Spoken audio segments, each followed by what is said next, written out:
തെസ്സലോനിക്കർക്ക് എഴുതിയ 1-ാം ലേഖനം 4-ാം അധ്യായത്തിൻ്റെ 13-ാമത്തെ തിരുവെടുത്ത് വായിച്ച് സഹായിക്കണം. സഹോദരന്മാരെ, നിങ്ങൾ പ്രത്യാശയില്ലാത്ത മറ്റുള്ളവരെ പോലെ ദുഃഖിക്കാതിരിക്കേണ്ടതിന് നിദ്ര കൊള്ളുന്നവനെ കുറിച്ച് അറിവില്ലാതിരിക്കരുത് എന്ന് ഞങ്ങൾ ആഗ്രഹിക്കുന്നു. ദൈവമക്കൾ അറിഞ്ഞിരിക്കേണ്ട കാര്യങ്ങൾ പലതുണ്ട്. ഇവിടെ പൗലോസ് പറയാ, നിങ്ങൾ ഇത് അറിയാതിരിക്കരുത്. എന്തുവാ നിങ്ങൾ അറിയാതിരിക്കരുതെന്ന് പറഞ്ഞത്?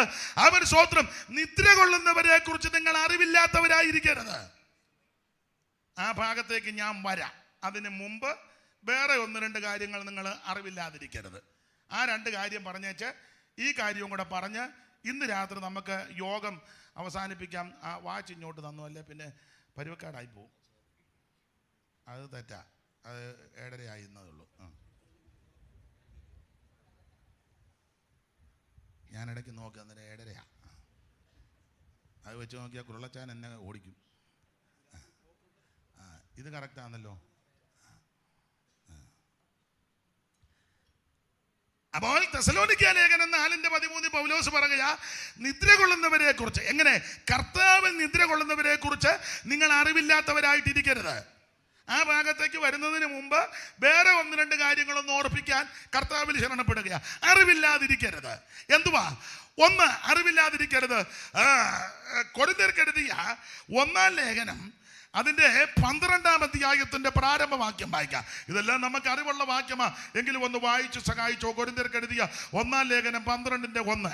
സഹോദരന്മാരെ, ആത്മീക വരങ്ങളെ കുറിച്ച് നിങ്ങൾക്ക് അറിവില്ലാതിരിക്കരുത് എന്ന് ഞാൻ ആഗ്രഹിക്കുന്നു. സഹോദരന്മാരെ, ആത്മീക വരങ്ങളെ കുറിച്ച് നിങ്ങൾക്ക് അറിവില്ലാതിരിക്കരുത് എന്ന് ഞാൻ ആഗ്രഹിക്കുന്നു. അറിവില്ലാതിരിക്കരുത്. നിങ്ങളെ അറിയണം, ആത്മീക വരങ്ങളെ പറ്റി അറിയണം. ചില ആൾക്കാര് പറയുന്നതും പഠിപ്പിക്കുന്നതും ഒക്കെ വരങ്ങളെല്ലാം നിന്നു പോയെന്നാ. ഇല്ല, അവർക്കില്ലെന്നേ ഉള്ളൂ. വരങ്ങൾ ഇന്ന് വരെ നിന്നിട്ടില്ല. തർക്കിക്കാനും കണ്ണിക്കാനുമുള്ള സമയവും വേദിയും സദസ്സും ഒന്നും ഇതല്ല. പക്ഷെ ഇത് പറയണം. നിങ്ങൾ ആത്മീക വരങ്ങളെ കുറിച്ച് അറിവില്ലാതിരിക്കരുത്. ആത്മീക ഫലങ്ങളുമുണ്ട്, ആത്മീക വരങ്ങളുമുണ്ട്. നിങ്ങൾ കൂടി വരുമ്പോൾ ഈ വരങ്ങൾ ഉണ്ടായിരിക്കണം. നിങ്ങളുടെ കൂടി വരവിൽ ഇതൊക്കെ സംഭവിച്ചിരിക്കണം. കൊരിന്ത്യർക്ക് എഴുതിയ 1-ാം ലേഖനം 14-ാം അധ്യായത്തിന്റെ 26 മുതലുള്ള തിരുവെടുത്ത് ഒന്ന് വായിച്ചോ. അറിവുള്ള വാക്യമാ, എങ്കിലും വായിച്ചോ. ആ കണ്ണിക തുടങ്ങുന്നിടത്ത് ഇടത് വശത്ത് താഴെ. ആകയാൽ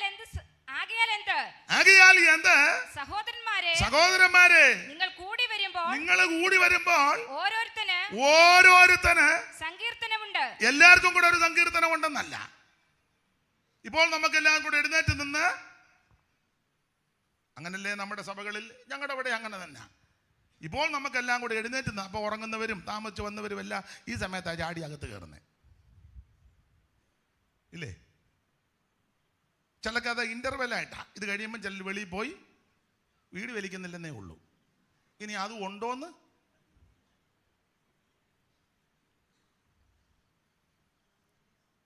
അപ്പൊ എന്തായാലും നിങ്ങൾക്ക് എല്ലാവർക്കും കൂടെ ഒരു സങ്കീർത്തനം വന്നല്ല, നിങ്ങൾക്ക് ഓരോരുത്തരും സങ്കീർത്തനം എന്ന് പറഞ്ഞാൽ ഞായറാഴ്ച സഭായോഗത്തിന് കൂടി വരുമ്പോൾ ഓരോരുത്തരും സങ്കീർത്തനത്തോടെ ദൈവത്തെ മഹത്വപ്പെടുത്തണം.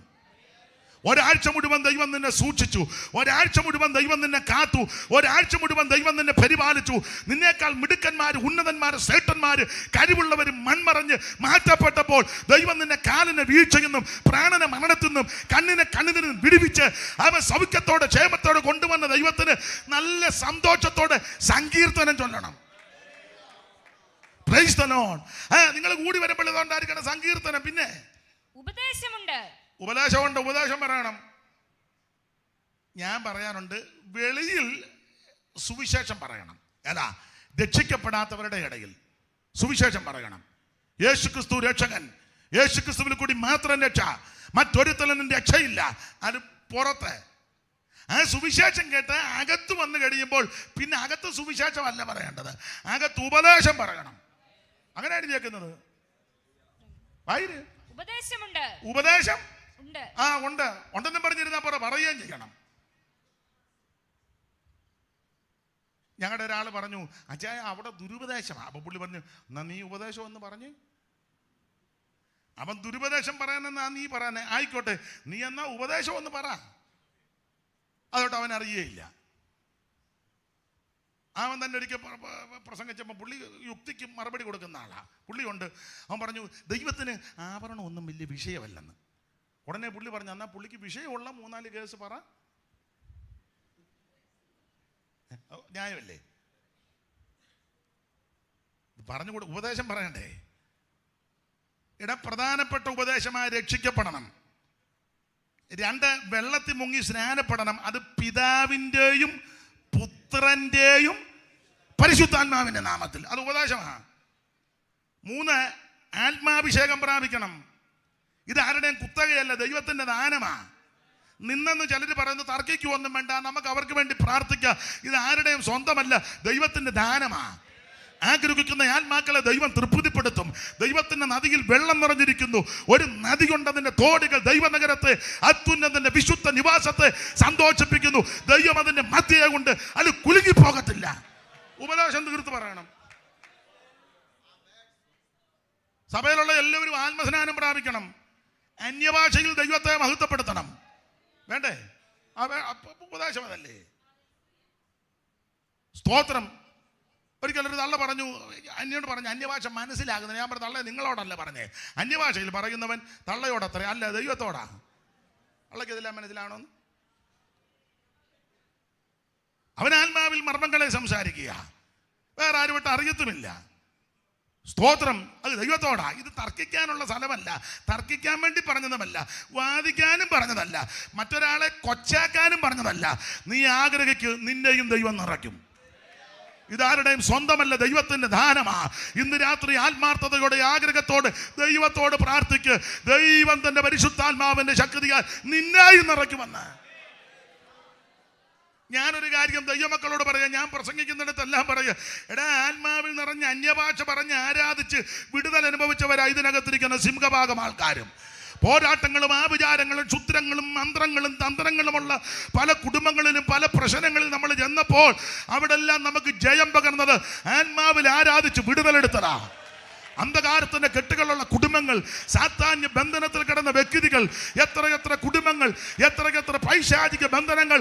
ആമേൻ. മുഴങ്കാലിന്മേലിരുന്ന് ആത്മാവിൽ നിറഞ്ഞ അന്യഭാഷ പറഞ്ഞ് ദൈവത്തെ ആരാധിച്ചപ്പോൾ എത്ര കുടുംബങ്ങൾ വിടുതൽ പ്രാപിച്ചു, എത്ര കെട്ടുകൾ പൊട്ടി, ഭൂതങ്ങൾ വിട്ടുമാറി, ജനം വിടുതൽ പ്രാപിച്ചു. ഇന്ന് രാത്രി ഇത് അനുഭവിച്ച ദൈവമക്കളെ ഓർത്ത് ദൈവത്തെ സ്തുതിക്കുക. നമ്മുടെ പോരിന്റെ ആയുധം ജഡീകമല്ല, കോട്ടകളെ ഇടിക്കുന്ന ദൈവശക്തിയാ. അവയാ ഞങ്ങൾ സങ്കല്പങ്ങളും വിചാരങ്ങളും ക്രിസ്തുവിന്റെ പരിജ്ഞാനത്തിന് വിരോധമായി പൊങ്ങി വരുന്ന ഉയർച്ചകളെ പിടിച്ചടക്കും. Hallelujah, hallelujah. ഞാനൊരു കാര്യം പറയാം, നിങ്ങളെ ഇണങ്ങിയാലും പിണങ്ങിയാലും അഭിഷേകം പ്രാപിക്കാത്തവന് ഒരു സ്ഥാനവും കൊടുക്കരുത്. സഭയ്ക്കകത്ത് അഭിഷേകം പ്രാപിക്കാത്തവനെ സെക്രട്ടറി ആക്കരുത്. സെക്രട്ടറി അഭിഷേകം പ്രാപിക്കണം. അല്ല 2 പേനായി ഒരു ബുക്കുമായിട്ട് കോഴിപിടുത്തക്കാരൻ വരും പോലെ വരരുത് ഞായറാഴ്ച. ഇത് തീർത്ത് പറയണം. പറയണ്ടേ? പിന്നെ നമ്മൾ പറയാതെ പിന്നെ ഗുരുവായൂരിലെ മേശാന്തി വന്ന് പറയുമോ? നമ്മൾ പറയണം. കമ്മിറ്റിയും കൗൺസിലും ആയിക്കോട്ടെ, അഭിഷേകമില്ലാത്തവനെ കയറ്റരുത്. കുന്തം അഭിഷേകത്തിൽ നിറയണം. സ്തോത്രം. അഭിഷേകവെള്ളം മുൻനിര വരണം. ആത്മാവിൽ ആരാധിക്കുന്നവൻ വരണം. സഭായത്തിന് വന്ന് കൈ പഠിക്കാല, പാട്ടും പാടുകാല, അനങ്ങത്തില്ല. നീ പമ്മി ഇരിക്കുക. നീ ആത്മാവിൽ നൃത്തം ചെയ്ത് ദൈവത്തെ മഹത്വപ്പെടുത്തണം. നിങ്ങളെ വിലക്ക് വാങ്ങിയിരിക്കുക താങ്കൾക്കുള്ളവരല്ല. ആകയാൽ നിങ്ങളുടെ ശരീരം കൊണ്ട് ദൈവത്തെ മഹത്വപ്പെടുത്തണം. നിങ്ങളുടെ അവയവങ്ങളെ അനീതിയുടെ ആയുധങ്ങളാക്കാതെ നീതിയുടെ ആയുധങ്ങളായി ദൈവത്തിന് സമർപ്പിപ്പീൻ. എങ്ങനെ? ഈ ലോകത്തിന് അനുരൂപരാകാതെ. ഇന്ന് രാത്രി ആരാധനയിൽ വിടുതലെടുത്ത ദൈവമക്കളാ, ആരാധനയുടെ മഹത്വം കണ്ടവരാ, ആരാധനയുടെ മഹിമ കണ്ടവരാ. നീ ദൈവത്തെ ആരാധിക്കുമ്പോൾ സകല കെട്ടും പൊട്ടുവന്ന് പുഷ്ടി നിമിത്തം നുകം തകരും. പുഷ്ടി നിമിത്തം നുകം തകരും. സാത്താൻ കെട്ടിവച്ചിരിക്കുന്ന നുകത്തെ അടിക്കുന്ന ആത്മാവിന്റെ വ്യാപാര ശക്തി. Praise the Lord. ദൈവത്തിന് മഹത്വം, ദൈവത്തിന് മഹത്വം, ദൈവത്തിന് മഹത്വം, ദൈവത്തിന് മഹത്വം. ഹല്ലേലൂയ. അതെ, ഞാൻ സമയത്തെ ഭയപ്പെടുന്നത് കൊണ്ട് അധികം വിസ്തരിക്കുന്നില്ല. ഉപദേശമായി ഇത് അഭിഷേകം പ്രാപിച്ചിരിക്കണം. സ്തോത്രം. നിന്ന് പോയെന്ന് പറയുന്നു, പഠിപ്പിക്കുന്നു, അതവിടെ നിൽക്കട്ടെ, നമ്മുടെ വിഷയം അതല്ല. നീ ഇത് അനുഭവിക്കുന്നയാളല്ലേ. പണ്ട് തർക്കത്തിന് പോയപ്പോൾ ഒരാൾ പറഞ്ഞു യേശു ക്രിസ്തു ദൈവം അല്ലെന്ന് തെളിയിക്കാൻ പോവാന്ന് ഒരാൾ. അപ്പം ഞങ്ങളുടെ ഒരു അച്ചായൻ പറഞ്ഞു, ഇപ്പം അവൻ നിന്ന് തെളിയിച്ച ഉടനെ യേശു ദൈവം അല്ലാകാതിരിക്കുമോ? ഇവൻ രാവിലെ മുതൽ അർദ്ധരാത്രി വരെ യേശു ദൈവം അല്ലെന്നങ്ങ് തെളിയിക്കുക. യേശു ദൈവം അല്ലേ? ഇവന്റെ തെളിവിന്റെ അടിസ്ഥാനത്തിലാണോ ദൈവം? എടാ, കണ്ട പൊട്ടനും ചട്ടനും വട്ടനും ഊളനുമെല്ലാം യേശു ദൈവം അല്ലെന്ന് പറഞ്ഞാൽ യേശു ദൈവം ആകാതിരിക്കുമോ? സ്തോത്രം. ഈ ലോകം മുഴുവൻ യേശു ദൈവം അല്ലെന്ന് പറഞ്ഞാലും അവിടുന്ന് ദൈവം തന്നെ. ഗതിഭേദങ്ങളുടെ ആച്ഛാദനമൊന്നും ദൈവത്തിനില്ല. അവിടുന്ന് സർവജ്ഞനായ ദൈവമാ, അവിടുന്ന് സർവശക്തനായ ദൈവമാ, അവിടുന്ന് നിത്യനായ ദൈവമാ, അവിടുന്ന് ഏക സത്യ ദൈവമാ. ഇന്ന് രാത്രി അവിടുന്ന് മാത്രമാ ദൈവം. മകോ ദൈവവും നമ്മുടെ രക്ഷിതാവുമാകുന്ന യേശു ക്രിസ്തു. ഹല്ലേലൂയ. ഇത് ഉപദേശ സത്യമാ. ഇത് നമ്മുടെ ജനറൽ കൺവെൻഷനാണല്ല, ജനറൽ കൺവെൻഷനാ, നമ്മുടെ സഭയുടെ കൺവെൻഷനാ. അപ്പൊ ഉപദേശം കൂടെ പറയുന്നത് നല്ലതാ. സ്തോത്രം, സ്തോത്രം. അഭിഷേകം പ്രാപിച്ചിരിക്കണം. കേട്ടിട്ടുണ്ട്, നിങ്ങൾ ചിലപ്പം അറിവുള്ളവരായിരിക്കും. പന്തലിൻ്റെ കാല് നാട്ടിയപ്പം സഭയുടെ പ്രധാന ആളിങ്ങനെ നോക്കി, ആ കാലെടുത്തോണ്ട് പോവുകയും കുഴിക്കുകയും നാട്ടുകയും ചെയ്തപ്പോൾ പുള്ളിക്ക് മനസ്സിലായി അഭിഷേകം പ്രാപിച്ച ആളല്ല. ലക്ഷണം കണ്ടിട്ട് പുള്ളി സ്റ്റേജിൽ ഇരുന്ന് കൈ അടിച്ചേച്ച് ഇനി വിളിച്ചെന്നാ പറഞ്ഞുള്ള അറിവാ. എവിടാ ബ്രദറിൻ്റെ വീട്? ഇന്നടുത്ത. പേരെന്തുവാ? രക്ഷിക്കപ്പെട്ടതാണോ? സ്നാനപ്പെട്ടതാണോ? അഭിഷേകം പ്രാപിച്ചോ?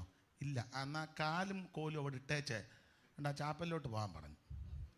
കാരണം അവിടെ ആൾക്കാരിരുന്ന് പ്രാർത്ഥിക്കുന്നുണ്ട്, കാത്തിരിപ്പ് യോഗം. അങ്ങോട്ട് പോയി അവിടെ ചെന്ന് പ്രാർത്ഥിക്കും, ദൈവം അഭിഷേകത്തിൽ നിറയ്ക്കും, എന്നിട്ട് വന്ന് കാല് താത്താ മതി എന്ന് പറഞ്ഞു.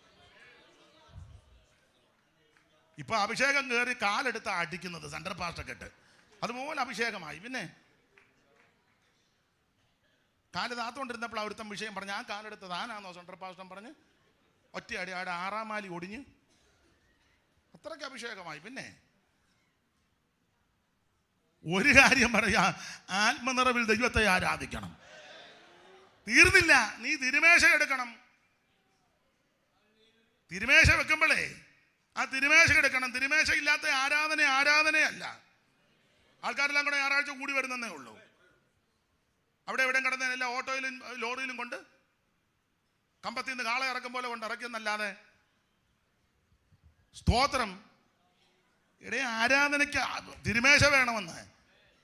ചിലടത്ത് വല്ലപ്പോഴും ഒരിക്കലാ തിരുമേശ നടത്തുന്നേ, ആണ്ടറുതിക്ക്. ചിലടത്ത് മാസത്തിൽ 1, ചിലടത്ത് 2 മാസം കൂടുമ്പം, ചിലടത്ത് മെയിൻ പാസ്റ്റർ വന്നെങ്കിലേ അപ്പം എന്നുള്ളത് ഇരുമ്പ് കൊണ്ടുണ്ടാക്കിയതല്ലോ, ഇങ്ങനെ വെക്കുമ്പോൾ മുറിയുന്നല്ലയോ.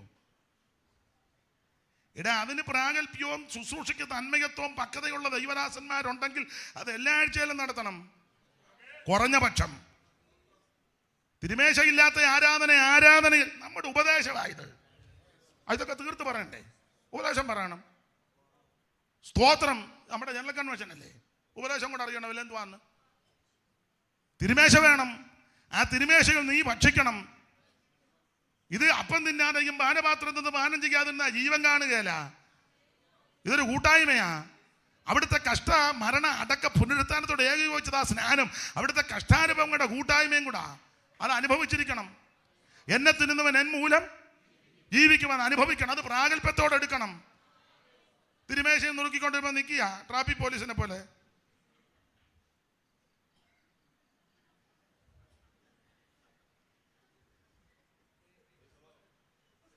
തിരുമേശ എടുക്കാത്തവനെ കമ്മിറ്റി കയറ്റരുതെന്നേ. തിരുമേശ എടുക്കാത്തവരെ ഗാന ശുശ്രൂഷയ്ക്ക് കാണരുത്. ഇവരെല്ലാം പിന്നെ ദൈവകൃപയുള്ളവരാ. ഒരുത്തനെ തിരുമേശ എടുത്തോണ്ടപ്പോൾ അവൻ മുങ്ങി പാട്ട് പാടിക്കൊണ്ടിരുന്നവനാ. പാടില്ല. തിരുമേശയിൽ പങ്കുകാരാകണം. നമ്മുടെ ഉപദേശമായതെല്ലാം. സ്തോത്രം. വേർപാട് പാലിക്കണം, ദൈവത്തിന്റെ മഹത്വം കൂട്ടായ്മ ആചരിക്കണം, പ്രാർത്ഥന കഴിക്കണം, ഓരോ ദിവസവും അവൻ മാനസാന്തരപ്പെടണം. ഞാനും നിങ്ങളുമല്ല. എന്തിന്? കർത്താവിന്റെ വരവിൽ എടുക്കപ്പെടാൻ. ഇത് കർക്കശ ഉപദേശം തീർത്ത് പറയണ്ടേ? അപ്പോൾ നിങ്ങൾ കൂടി വരുമ്പോൾ ഓരോരുത്തന് സങ്കീർത്തനമുണ്ട്, ഉപദേശമുണ്ട്, അടുത്തത് വെളിപ്പാടുണ്ട്, അന്യഭാഷ ഉണ്ടെന്ന് നിന്നില്ലെന്ന് ഉണ്ടെന്ന് തന്നെ എഴുതി വെച്ചേക്കുന്നേ.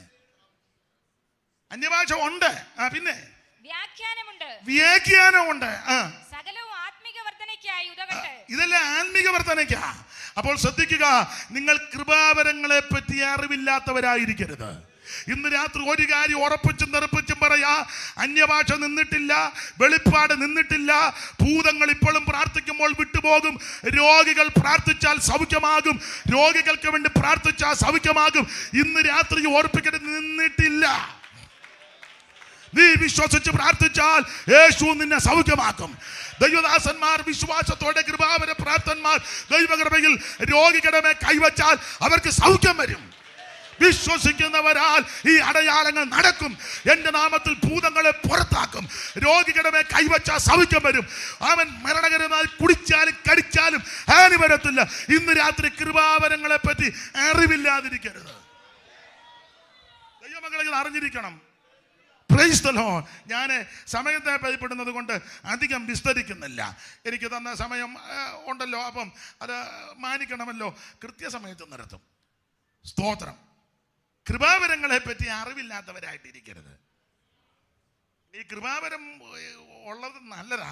അതിലേറ്റവും നല്ല വരം കൃപാവരങ്ങൾ എല്ലാവരും പ്രാപിക്കണം. അറിവില്ലാതിരിക്കരുത്. ഇത് വിശേഷമായിട്ടൊരു വരം. ഇതെല്ലാം പ്രയോഗിക്കാനുള്ള വിവരവും കൂടെ വേണം.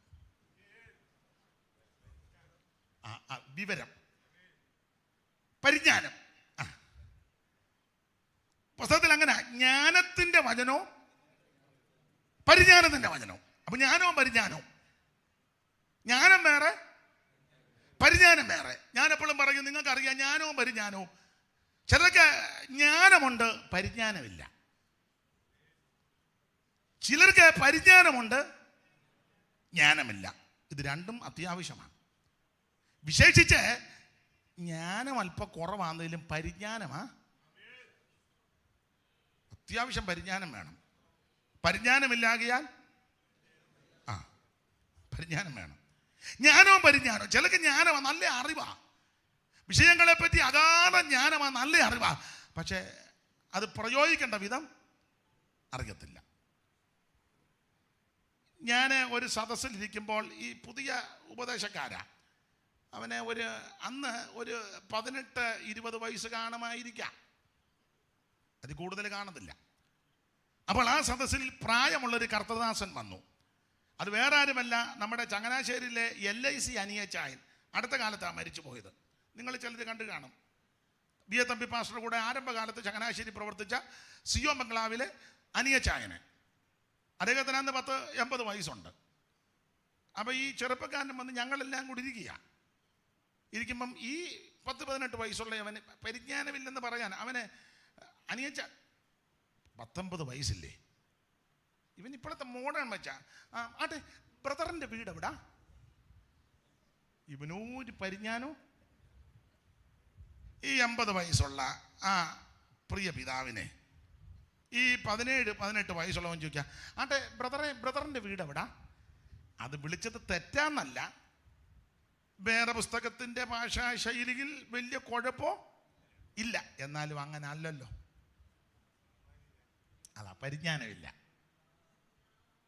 നമ്മുടെ നാട്ടു നടപ്പും ഇവിടുത്തെ രീതികളൊക്കെ അനുസരിച്ചൊക്കെ അച്ചായൻ്റെ വീട് എവിടാ, അല്ലെങ്കിൽ അപ്പച്ചനെ എവിടെ നിന്നാ വരുന്നേ, അതല്ലേ എൻ്റെ മര്യാദ. പരിജ്ഞാനമില്ല. ഇല്ല. വേണേ ഒരു കാര്യവും കൂടെ പറയാം, നിങ്ങൾക്ക് ഇഷ്ടപ്പെടുകയില്ല, എന്നാലും പറയാം. അത് ഞങ്ങൾ ഉപദേശമാരും ഞാനും പ്രതിയാ. ഞങ്ങൾ മിക്കവരും പ്രതിയാ. എല്ലാവരുമല്ല, ചിലരിതിൽ ഒഴിവുള്ളവരാ. സഭയിലെ കാശും കനവും നിറവും നിലവാരവും പിടിപ്പും പത്രാസുമുള്ള അമ്മച്ചി ഉണ്ടെങ്കിൽ നമ്മളെല്ലാവരും, വലിയ വീട്ടിലെ മറിയാമ്മ കൊച്ചമ്മ, അതിനൊക്കെ ആക്കം കൂട്ടിയേ പറയുള്ളൂ, മറിയാമ്മ കൊച്ചമ്മ, കുഴപ്പമില്ല, അങ്ങനെ തന്നെ വിളിച്ചോ. ആ സഭയിൽ തന്നെ പിടിപ്പും സാമ്പത്തികവും കളറും നിറവും വലിയ സാമ്പത്തിക ഭദ്രതയില്ലെങ്കിൽ ഈ പറഞ്ഞ ആള് തന്നെ പ്രാർത്ഥിക്കാൻ പറയും. ഇപ്പോൾ മറിയാമ്മ കൊച്ചമ്മ പ്രാർത്ഥിക്കും. കൊച്ചമ്മ ഇരുന്നോണ്ടാ പ്രാർത്ഥിക്കും, കൊച്ചമ്മയ്ക്ക് വയ്യ. ഈ പാസ്റ്റർ തന്നെ രണ്ടാമത് പറയുന്നതാ. അതിനുശേഷം നമ്മുടെ കുംഭമലയിലെ തങ്ക സഹോദരി പ്രാർത്ഥിച്ചാട്ട്. തങ്കയ്ക്ക് 90 വയസ്സുണ്ട്. മൊബൈൽ അടിക്കുന്നല്ലോ, ആരുടെയോ അവിടെ ഉണ്ട്. അതാ. അപ്പൊ ശ്രദ്ധിച്ചേ, കുറ്റമല്ലി പറഞ്ഞത് തെറ്റുമല്ല, കുറ്റമല്ലി പറഞ്ഞത് നിങ്ങളെ ഇകഴ്ത്താൻ പറഞ്ഞതല്ല, ഞാനും പ്രതിയാ. ഈ കാര്യം പറയും മറിയാമ്മ കൊച്ചമ്മ. കൊച്ചമ്മയ്ക്ക് 70 വയസ്സേ ഉള്ളൂ. കുംഭമലയിലെ അമ്മയ്ക്ക് 90. എന്നാലും പ്രയോഗശൈലി കണ്ടോ? ഇത് മറിയാമ്മ കൊച്ചമ്മ. ബെന്നിച്ചാ ഞാൻ തമാശ പറഞ്ഞതല്ല. ഞാൻ തമാശ എന്നാ പറഞ്ഞേ, കാര്യമല്ലേ പറഞ്ഞേ. നമ്മുടെ മിക്ക സഭകളിലും ഇല്ലേ? നിങ്ങളിപ്പോൾ ചിന്തിക്കുക എത്രയും പെട്ടെന്ന് ആ പറഞ്ഞ സമയമായാൽ മതിയായിരുന്നെന്ന്.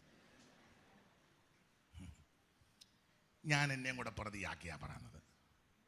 സ്തോത്രം. പരിജ്ഞാനമില്ല ചിലർക്ക്. അപ്പൊ ജ്ഞാനവും പരിജ്ഞാനവും ഒരു തെളിവ് തരാം.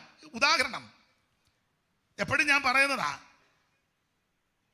പെൺകുഞ്ഞുങ്ങളെ പഠിപ്പിക്കാൻ വിട്ടു നേഴ്സിങ്. എനിക്കതിനെപ്പറ്റി വലിയ പഠിത്തമൊന്നും അറിയത്തില്ലേ, തെറ്റാണെങ്കിൽ ക്ഷമിക്കണേ, അപാകത വന്നെങ്കിൽ അറിവുള്ളവർ പൊറുക്കണേ.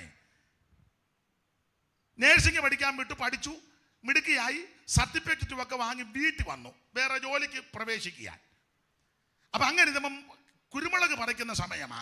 വീട്ടിലെ അപ്പച്ചൻ കുരുമുളക് പറിക്കാൻ ഏണി വെച്ച് കൊടി കയറി പറിക്കുക. അപ്പം നേഴ്സിങ്ങിനെ പഠിപ്പിച്ചതിൻ്റെ വെളിച്ചത്തിൽ ജ്ഞാനം വേറെ, പരിജ്ഞാനം വേറെ. ജ്ഞാനം ഇതാ, തെറ്റുണ്ട് ക്ഷമിക്കണേ, ഞാൻ എൻ്റെ എളിയ ബുദ്ധി പറയുന്നതാണ്, ക്ഷമിക്കണേ. പാമ്പ് കടിച്ചാൽ, പാമ്പ് കൊത്തിയാൽ ആ കടിഭാഗത്ത് നിന്ന് ഒരു ചാണ് മേലോട്ട് കയറ്റി ഒരു ചരട് കൊണ്ട് അടിയന്തര ശുശ്രൂഷയാ കെട്ടി എത്രയും പെട്ടെന്ന് അടുത്തുള്ള ആശുപത്രിയിൽ കൊണ്ടുപോവുക. ആദ്യത്തെ നടപടിക്രമം. ഇത് നേഴ്സിംഗ് പഠിച്ച മോള് പഠിച്ചേച്ച് വീട്ടിൽ വന്ന് സർട്ടിഫിക്കറ്റും കൊണ്ട് അലമാരി വെച്ചു, ജോലിക്ക് അപേക്ഷ കൊടുത്ത് നോക്കിയിരിക്കുക കിട്ടാൻ. അങ്ങനെ ഇവള് രാവിലെ തിണ്ണയിലിരുന്നപ്പോൾ അപ്പച്ചൻ ഏണി വെച്ച് മുളക് പറിക്കുന്നു. മുളക് ഇങ്ങനെ ഏണി നിൽക്കുകയല്ലേ, പറിച്ചുകൊണ്ടിരിക്കുമ്പോൾ ഈ മുളക് കൊടിയേലെ ചുറ്റി ഒരു പാമ്പ് അപ്പച്ചൻ്റെ ഈ നെഞ്ചിലിട്ടൊരു കൊത്ത്. അപ്പച്ചൻ ഉടനെ ഒരു വിധത്തിൽ ഇറങ്ങി, മോളെ എന്നെ പാമ്പ് കൊത്തി.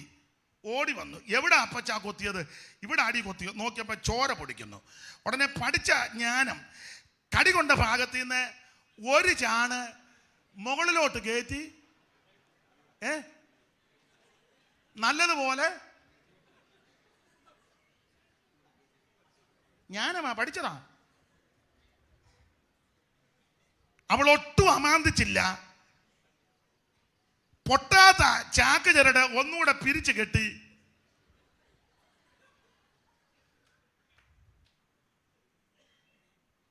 അപ്പച്ചനെ ആശുപത്രി കൊണ്ടുപോകണ്ട. ഇതായി ജ്ഞാനവും പരിജ്ഞാനവും തമ്മിലുള്ള വ്യത്യാസം. മനസ്സിലായി കാണും. ചിലർക്ക് കൃപാവരം എല്ലാം ഉണ്ട്, പക്ഷെ പരിജ്ഞാനം ഇല്ല. ചില കൊച്ചു പിള്ളേർക്ക് കൃപാവരം എല്ലാം കിട്ടിക്കഴിയുമ്പോൾ അത് കൃപാവരത്തിന് തെറ്റല്ല, കൃപാവരമുണ്ട്, പക്ഷെ പരിജ്ഞാനമില്ല. ആത്മാവിൽ അങ്ങോട്ട് നിറഞ്ഞേച്ച് കൊച്ച് പെങ്കൊച്ച്, ഇനി പേരൊന്നും ഞാൻ പറയുന്നില്ല, അന്ന് ഒരു 8 വയസ്സ് കാണും.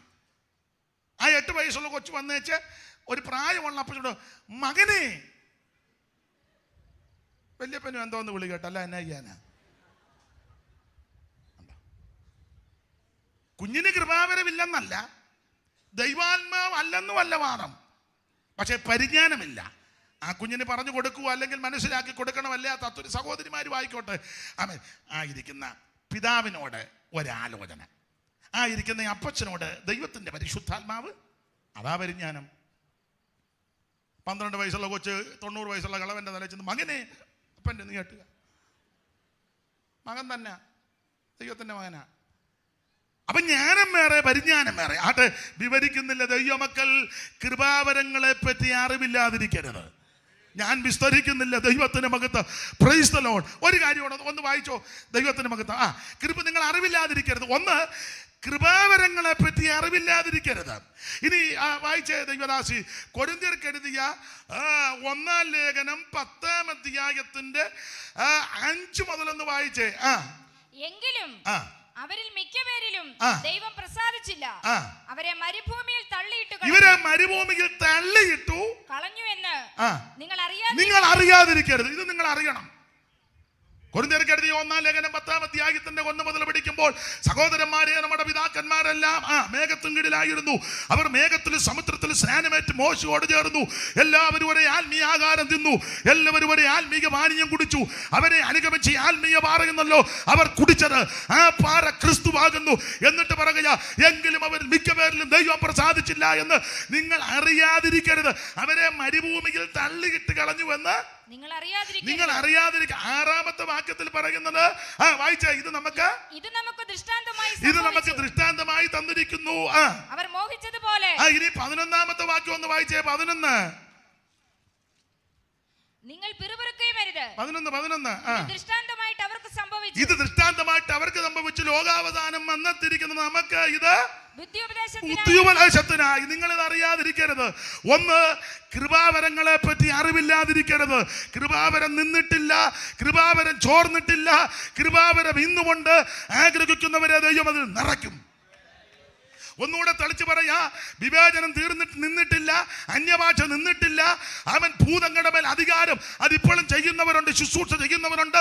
പ്രാർത്ഥിക്കുമ്പോൾ രോഗികൾ ഇപ്പോൾ സൗഖ്യമാകും, ബന്ധനങ്ങൾ അഴിയും, ഭൂതങ്ങൾ വിട്ടുമാറും, രോഗികൾ സൗഖ്യമാകും, അന്യഭാഷകൾ ദൈവത്തെ ആരാധിക്കും. ഇന്നും നിന്നിട്ടില്ല. നിങ്ങൾ ഇത് അറിയാതിരിക്കരുത്. 2 പൗലോസ് കൊരിന്ത്യ ലേഖനത്തിൽ പറയുക, അവരെ മരുഭൂമിയിൽ തള്ളിയിട്ട് കളഞ്ഞു എന്നുള്ള കാര്യം നിങ്ങൾ അറിയാതിരിക്കരുത്. ആരാ? ഇസ്രായേൽ മക്കളാ. എന്താ ഇവരുടെ വിശേഷത? ഇവർ മിസ്രയീം പുറപ്പെട്ട് വന്നവരാ എന്ന് പറഞ്ഞാൽ ഇവർ രക്ഷിക്കപ്പെട്ടവരാണെന്ന്. ആബീമ മാസം 14-ാം തീയതി സന്ധ്യാസമയത്ത് 1 വയസ്സ് പ്രായമുള്ളത് ഊനമില്ലാത്തതും ആണുമായ ഒരു കുഞ്ഞാടിനെ അറുത്ത് ഇവർ ചോരത്തളി ആചരിച്ചു. കട്ടളക്കാർ 2 കുറുമടി മേൽ പുരട്ടി എന്ന് പറഞ്ഞാൽ ഇവർ രക്ഷിക്കപ്പെട്ട ദൈവമക്കളാ. ഇവരെല്ലാം രക്ഷിക്കപ്പെട്ടു. 2 രക്ഷിക്കപ്പെട്ടവര് മിസ്രയീമിൽ നിന്നില്ല, അവര് മിസ്രയീം വിട്ട് ചെങ്കടൽ കടന്നു. അത് സ്നാനം. രക്ഷിക്കപ്പെട്ട എല്ലാവരും സ്നാനപ്പെടണം. അത് വെള്ളത്തിൽ മുങ്ങി സ്നാനപ്പെടണം. യേശു മാതൃക കാണിച്ചു തന്നു. ഇങ്ങനെ സ്നാനമെന്ന്. തളിക്കാൻ വ്യവസ്ഥയില്ല, കൊടയാൻ വ്യവസ്ഥയില്ല, മെഴുക്കിയെടുക്കാൻ വ്യവസ്ഥയില്ല, കൊച്ചുങ്ങളെ പിടിച്ചു മുക്കാൻ വ്യവസ്ഥയില്ല. ഒറ്റ വ്യവസ്ഥയുള്ളൂ, വിശ്വസിക്കുന്നവരെ. അത് പിതാവിൻ്റെയും പുത്രന്റെയും പരിശുദ്ധാത്മാവിന്റെ നാമത്തിൽ. സ്തോത്രം. അവരെ സ്നാനപ്പെടുത്തി. ഇവര് സ്നാനപ്പെട്ട് മറുകര കയറി. ആ മറുകര കയറിയവരെ പറ്റി കൊരിന്ത്യ ലേഖനത്തിൽ പറയുക, ഇവരെ മരുഭൂമിയിൽ തള്ളിയിട്ടു. ഈ കാര്യം നിങ്ങൾ അറിയാതിരിക്കരുത്. ഇവരെ മരുഭൂമിയിൽ തള്ളിയിടാൻ ഒത്തിരി കാര്യമുണ്ട്. അതെല്ലാം കൂടെ പറഞ്ഞാൽ ഇന്നും നാളെ പോയി പറ്റുണ്ടാക്കുകയില്ല. ഇന്ന് വേണേ 1-2 കാര്യം സൂചിപ്പിക്കാം. പിന്നീട് എങ്ങാനും അവസരം കിട്ടുകയാണെങ്കിൽ ബാക്കി കാര്യം ഓർപ്പിക്കാം. അപ്പം ഞാനത് പഠിച്ചപ്പം 35 കൂട്ടം കാര്യമുണ്ട് തെള്ളിയിടാൻ. ഇപ്പം നിങ്ങൾക്കൊരു ചിന്ത, നേരം പോയ നേരത്തെ ഇയാൾ 35 പറയാൻ നിൽക്കുകയാണോ എന്ന്. നോട്ടോ ഇരുപ്പം കണ്ടിട്ട് 5 പോലും പറയാൻ താല്പര്യമില്ല. ഇവരെ തെള്ളിയിട്ടു. തെള്ളിയിടാനുള്ളതിൻ്റെ പല കാര്യമുണ്ട്. അതിൽ ഒരു കാര്യം പറയാം. 106-ാം സങ്കീർത്തനം 23 വായിച്ചേ ദൈവദാസി. ഇവരെ മരുഭൂമിയിൽ രക്ഷിക്കപ്പെട്ട് സ്നാനപ്പെട്ട് മോശയോട് ചേർന്ന് മരുഭൂമിയിൽ പ്രയാണം ചെയ്ത് ഇവരെ തെള്ളിയിടാൻ പല കാര്യമുണ്ട്. അതിലൊരു കാര്യം 106-ന്റെ 23. മനുഷ്യൻ തന്റെ പണിക്ക് പുറപ്പെടുന്നു. മനുഷ്യൻ തന്റെ പണിക്ക് പുറപ്പെടുന്നു. ഏതാ വായിക്കുന്നത്? 106-23 ഏതാ വായിച്ചത്? ആകയാൽ അവരെ നശിപ്പിക്കുമെന്ന് അവൻ അരുളി ചെയ്തു. 106-23 വായിച്ചേ. ആകയാൽ അവരെ നശിപ്പിക്കുമെന്ന് അവൻ അരുളി ചെയ്തു. അവന്റെ വൃതനായ മോശ കോപത്തെ ശമിപ്പിപ്പാൻ അവന്റെ സന്നിധിയിൽ പിളർപ്പിൽ നിന്നില്ലെങ്കിൽ അവൻ അവരെ നശിപ്പിച്ചു കളയുമായിരുന്നു. ഇവരെ നശിപ്പിക്കും, മരുഭൂമിയിൽ തള്ളിയിടും. അവർ മനോഹര ദേശത്തെ നിരസിച്ചു. അത് എത്ര വാക്യമാ? 24 വായിച്ചേ. അവർ മനോഹര ദേശത്തെ നിരസിച്ചു. അപ്പൊ ശ്രദ്ധിക്കുക, ഇവരെ തെള്ളിയിടാനുള്ള ഒരു കാരണം ഇവർ മനോഹര ദേശത്ത് നിരസിച്ചു എന്ന് പറഞ്ഞ കനാനിലേക്ക് ഇവരെ കൊണ്ടുപോകുക. ആ കനാൻ നാടിനെ ഇവർ നിരസിച്ചു. ഏറ്റവും സുന്ദര സുരബലമായ മെച്ചമായ സ്ഥലമാ കനാൻ. അത് ഇവർ നിരസിച്ചു. നിരസിച്ചത് സംഖ്യാപുസ്തകം 32 എടുക്കണം. കനാൻ ദേശത്തോട്ട് പോകുന്നവർ യോർദാൻ ഇക്കരെ വന്ന് പറഞ്ഞ് ഞങ്ങൾ അക്കരയ്ക്ക് വരുന്നില്ലെന്ന്. മോശ പറഞ്ഞ് നമ്മളെല്ലാം കൂടെ അക്കരയ്ക്ക് പോകാനാണെന്നല്ലോ അവിടുന്ന് ഇറങ്ങിയത്. ആ ഇറങ്ങിയത് അങ്ങനെയൊക്കെയാ. പിന്നെ ഇപ്പം ഞങ്ങൾ അക്കരയ്ക്ക് വരുന്നില്ല അച്ഛാ, കൃപയുണ്ടേ ഞങ്ങളെ കൊണ്ടുപോകരുതെന്ന്. എടാ, കൃപ പോയത് കൊണ്ടല്ലേ ഇത് പറഞ്ഞത്. കൃപയുണ്ടേ ഞങ്ങൾ അക്കരയ്ക്ക്. എന്നെ കാര്യം മറ്റൊന്നുമല്ല. ഇപ്പം ഞങ്ങൾക്ക് ആടുമാടുകളൊക്കെ ഇഷ്ടം പോലെയായി. അതിൻ്റെ കുഞ്ഞുങ്ങളും പേറും പറപ്പും എല്ലാം ഇഷ്ടം പോലെ ആയി. പണ്ട് ഞങ്ങൾ അവിടെ നിന്ന് പോന്നപ്പം ഒരു പെണ്ണാടും ഒരു കുഞ്ഞാടും ഒരു മുട്ടാടും, പിന്നെ ഒരു തൊട്ടി, ഒരു കൊട്ട, ഒരു വട്ടി, ഒരു ചട്ടി, ഒരു പട്ടി, ഒരു പെട്ടി, പിന്നെ അത് തട്ടി, അടുത്ത തന്നെ മുട്ടി, പിന്നെ അത് പൊട്ടി. ഇറങ്ങിയപ്പോളേ പെട്ടികൾ മേച്ചങ്കൽ കട്ടിൽ ശിശു തൊട്ടിൽ അരികിടും പുട്ടിൽ. അന്നിറങ്ങിയപ്പം പെട്ടികൾ മേച്ചങ്കൽ കട്ടിൽ ശിശു തൊട്ടിൽ അരികിടും പുട്ടിൽ. അട്ടിശകടത്തിന്മേലും തട്ടിലൊട്ടുലൊടുക്കുകൾ കൂട്ടി. ചട്ടി മരം കലങ്കോട്ട നല്ല ചട്ടുറ്റകൾ കോട്ട. ചട്ടി മരം കലങ്കോട്ട നല്ല ചട്ടുറ്റകൾ. പെട്ടികൾ മേച്ചകൾ കാട്ടിൽ ശിശു തൊട്ടിൽ അരികിടും പുട്ടിൽ. പെട്ടികൾ മേച്ചകൾ കാട്ടിൽ ശിശു തൊട്ടിൽ അരികിടും പുട്ടിൽ. പാടാൻ നേരമില്ല, അങ്ങ് അടങ്ങുക ഞാൻ. അപ്പൊ ശ്രദ്ധിക്കുക, അന്ന് ഇറങ്ങിയപ്പോ ഒരു ചട്ടി, ഒരു കുട്ടി, ഒരു പട്ടി, ഒരു വട്ടിയും, ഒരു കുട്ടിയും, ഒരു മുട്ടാടും, ഒരു വെണ്ണാടും. ഇപ്പം വർഷങ്ങൾ കഴിഞ്ഞപ്പം ആടുമാടുകളൊക്കെ ഇഷ്ടം പോലെ. അപ്പൊ ഇവര് പറയാ ഞങ്ങൾ അങ്ങ് വരുന്നില്ലെന്ന്. മോശ പറഞ്ഞ് നമ്മൾ അങ്ങോട്ട് പോകാനാന്നല്ലോ എല്ലാവരും ഇവിടെ. എനിക്ക് ഈ യോജിക്കാൻ പറ്റാത്ത ഒരു കാര്യം പറയാം. നമ്മൾ ഞായറാഴ്ച ഇങ്ങോട്ട് പോരുമ്പം അയലത്തുകാർ ചോദിക്കും, അല്ലെ ബസ് സ്റ്റോപ്പിൽ നിൽക്കുന്നവർ ചോദിക്കും, അല്ലെ വഴി പരിചയമുള്ളവരേക്കും, എവിടെ പോകുന്നു സാറാമ്മേ? ആരാധനയ്ക്ക് പോവുക. ഇവിടെ വന്ന് കുത്തിയിരുന്ന് തള്ള ഉറങ്ങുക. അവരോട് പറഞ്ഞ തന്നെ തങ്കച്ചാൻ എങ്ങോട്ട് പോകുന്നു? ഞങ്ങൾക്ക് ആരാധനയല്ലേ. ഉമ്മ വന്ന് മെനക്കെട്ടിരിക്കുക, കൈ പഠിക്കല, പാട്ടും പാടുകയല്ല, പറഞ്ഞേച്ച് പോകുന്ന തന്നെ. ആരാധന മറുഭാഷ പറയുന്നത് മാത്രമല്ല, ആരാധന സ്തോത്രം പറയുന്നത് മാത്രമല്ല, ആരാധന കൈയടിക്കുന്നത് മാത്രമല്ല, ആരാധന മേപ്പൊട്ടിക്കിപ്പൊട്ടി ചാടുന്നത് മാത്രമല്ല, ആരാധന ഉറക്ക ഹല്ലേലൂയ പറയുന്നത് മാത്രമല്ല, ആരാധന ശബ്ദത്തിൽ കൈയടിക്കുന്നത് മാത്രമല്ല, ആരാധന പാട്ട് പാടുന്നത് മാത്രമല്ല. പക്ഷേ ആരാധനയിൽ ഇതെല്ലാം ഉണ്ട്. ഇതെല്ലാം കൂടെ ചേരുന്നത് ആരാധന. ആമേൻ, സ്തോത്രം. നിങ്ങളെ പൂർണ്ണമായിട്ട് സമർപ്പിക്കുന്നത് ദൈവാരാധന. ഇങ്ങനെയുള്ള അവര് പറയാ ഞങ്ങൾ അക്കരയ്ക്ക് വരുന്നില്ലെന്ന്. മോശ പറഞ്ഞ് നമ്മൾ അക്കരയ്ക്ക് പോകാനാ? ഇല്ല അച്ഛാ, വരുന്നില്ല. ഇപ്പൊ ഇഷ്ടം പോലെ ആടുമാടുകളായി. പിന്നെ ഒരു ഉടക്കുണ്ടാക്കാതിരിക്കാൻ മോശ പറഞ്ഞൊരു കാര്യം ചെയ്യ്. ആരൊക്കെയാ വരാത്തത്? അത് രൂപേന്യരും ഗാദ്യരും മനശ്ശയുടെ പാതി, 2.5 2.5 ഇക്കരെ നിൽക്കാൻ പറഞ്ഞു. പിന്നെ അക്കരെ 9.5 5.5 അല്ലേ? 2.5 ഇക്കരെ 9.5 അക്കരെ. അപ്പൊ ഒരുത്തനോട് ചോദിച്ചു 5.5 എവിടാന്ന്. ഞാൻ പറഞ്ഞു അടുത്ത യോഗത്തിന് പറയാന്ന് പറഞ്ഞു. അപ്പൊ എന്തായാലേ അപ്പൊ ചുരുക്കി പറഞ്ഞാൽ 9.5 അക്കരെ. ഇവര് മോശയോട് പറഞ്ഞു, അച്ഛാ സ്പെഷ്യൽ മീറ്റിംഗ് വല്ലോണ്ടേ ഞങ്ങളോട്, വെളിയിൽ നിന്ന് ആരേലും വരികയാന്നേ. ഇവർ അക്കരയ്ക്ക് പോകുന്നില്ലെങ്കിൽ സൺഡേ ഇവിടെ നിന്ന് പാട്ട് പാടുന്ന എങ്ങനെയെന്നറിയോ? അക്കരയാണ് എൻ്റെ ചുമ്മാ പെരുവരിലെ കുത്തി നിൽക്കുക. അക്കരയാണ് ജീസസ് എൻ്റെ. ഒരെണ്ണത്തിന് അക്കരെ പോകാൻ താല്പര്യമില്ല. ഇവര് മനോഹര ദേശത്തെ നിരസിച്ചു. ഞാനൊരു കാര്യം ദൈവമക്കളോട് പറയാം, ഇവിടെ ഒന്നും നീ നേടിയില്ലെങ്കിൽ നീ അങ്ങ് ചെല്ലണം, നിത്യതയെ കാണണം. കൈവിടപ്പെട്ടു പോകരുത്, നഷ്ടപ്പെട്ടു പോകരുത്. നാം അക്കരെ ചെല്ലണം. Praise Praise the Lord. മനോഹര ദേശത്തേക്ക് പോകാനായി എന്നെ നിന്നെ വിളിച്ചത്. ദേശത്തിന്റെ വിശേഷത വായിച്ചങ്ങ് നിർത്താൻ താവുപ്പാത്തെ, അല്ലാതെ രക്ഷയില്ല. ആ ദേശത്തിന്റെ പ്രത്യേകത ആവർത്തന പുസ്തകം 8:7 മുതൽ വായിച്ചോ. ഒത്തിരി വാക്യങ്ങൾ വായിപ്പിക്കണം. പുറപ്പാട് 3:7, ആവർത്തനം 11:10, 12, 13, 106 സങ്കീർത്തനത്തിന്റെ 24, 16 സങ്കീർത്തനത്തിന്റെ 7 വാക്യോ, ആവർത്തന പുസ്തകത്തിലെ 12-ാം അധ്യായത്തിൽ നിന്നൊക്കെ വായിപ്പിക്കണം. നേരമില്ല. എന്നാൽ 8:7 മുതൽ വായിച്ചു. ആവർത്തനം 8:7 മുതൽ ദേശത്തിന്റെ വിശേഷത. നിന്റെ ദൈവമായ യഹോവ നല്ലൊരു ദേശത്തേക്ക്, അല്ലയോ ഇസ്രായേലേ, നിന്റെ ദൈവമായ യഹോവ നല്ലൊരു ദേശത്തേക്കല്ലോ നിന്നെ കൊണ്ടുപോകുന്നത്. അത് താഴ്വരയിൽ നിന്നും. ആറ്റ ദൈവദാസി, സമയം പോയത് കൊണ്ട് ഞാൻ അങ്ങ് പറയാം, അപ്പൊ അത്രയും കൂടെ സമയം ലാഭിക്കാം. അല്ലയോ ഇസ്രായേലേ, നിന്റെ ദൈവമായ യഹോവ നിന്നെ നല്ലൊരു ദേശത്തേക്കല്ലോ കൊണ്ടുപോകുന്നത്.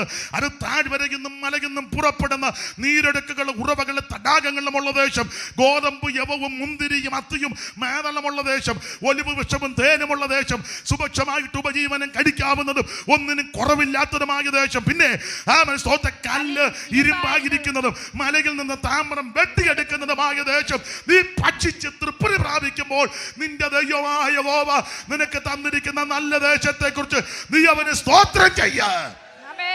ഇന്ന് രാത്രി കയ്യും കെട്ടി വായും പൂട്ടി ആളുകളെ ചിരിക്കാതെ ഇന്ന് രാത്രി നീ സ്തോത്രം ചെയ്യ്. ഗോതമ്പുണ്ട്, യവമുണ്ട്, മുന്തിരിയുണ്ട്, അത്തിയുണ്ട്, മേതളമുണ്ട്, ഒലിവുണ്ട്. ഇന്ന് രാത്രി ദൈവത്തിന്റെ പൈതല് നല്ല ദേശത്തേക്കാണ് നിന്നെ കൊണ്ടുവന്നിരിക്കുന്നത്. ഗോതമ്പെന്ന് പറഞ്ഞാൽ ഇത് അവന് മൃഷ്ടാന്ന ഭോജനമാ. മുന്തിരി നിനക്ക് ചൈതന്യം ഉണ്ടാക്കി തരും. അവൻ സ്തോത്രം. അത്തി രോഗശാന്തി തരുന്നതാ. ഇന്ന് രാത്രി നിന്നെ സൗഖ്യമാക്കുവാൻ, വിടുവിക്കുവാൻ നല്ലൊരു ദേശത്തേക്ക് നിന്നെ കൊണ്ടുവന്നു. ഈ കൃപയിൽ വന്നതാ നിന്റെ ഭാഗ്യം. യേശുവിനെ അറിഞ്ഞതാ നിന്റെ ഭാഗ്യം. ഇന്ന് രാത്രി ദൈവത്തിന് മഹത്വം കൊടുക്ക. മൗനമായിട്ടിരിക്കാതെ കയ്യം കെട്ടി വായും പൂട്ടിയിരിക്കാൻ ഇന്ന് രാത്രി ദൈവത്തിന് മഹത്വം കൊടുക്ക്. നല്ല ദേശത്തേക്ക് ദൈവം നിന്നെ കൊണ്ടുവന്നു. നല്ലൊരു ദേശത്തേക്ക് ദൈവം നിന്നെ കൊണ്ടുവന്നു. മടുത്തു പോകരുത്, ക്ഷീണിക്കരുത്. മനോഹര ദേശത്തെ നിരസിക്കരുത്. ഗോതമ്പുണ്ട്, യവമുണ്ട്, മുന്തിരിയുണ്ട്, അത്തിയുണ്ട്, മാതളമുണ്ട്, ഒലിവുണ്ട്, തേനുണ്ട്, സുഭിക്ഷമായിട്ട് ഉപജീവനം കഴിക്കാവുന്നത് ഒന്നിനും കുറവില്ലാത്തതുമായ ദേശം ഇന്ന് രാത്രി യഹോവ ചുറ്റി പരിപാലിക്കുന്ന ദേശം. ആണ്ടിന്റെ ആരംഭം മുതൽ അവസാനം വരെ യഹോവയുടെ ദൃഷ്ടി വെക്കുന്ന ദേശം. അവൻ മഴവെള്ളം കുടിക്കുന്ന ദേശം. ഇന്ന് രാത്രി മിസ്രൈമിൽ നീ കാലുകൊണ്ട് തട്ടി നനച്ചു. ഇവിടെ അങ്ങനെ വേണ്ട. ഉറവകളുള്ള ദേശം, നീരോട്ടമുള്ള ദേശം. ഇന്ന് രാത്രി നല്ല ദേശത്തേക്ക് ദൈവം നിന്നെ കൊണ്ടുവന്നു. ദൈവത്തിന് മഹത്വം കൊടുക്ക.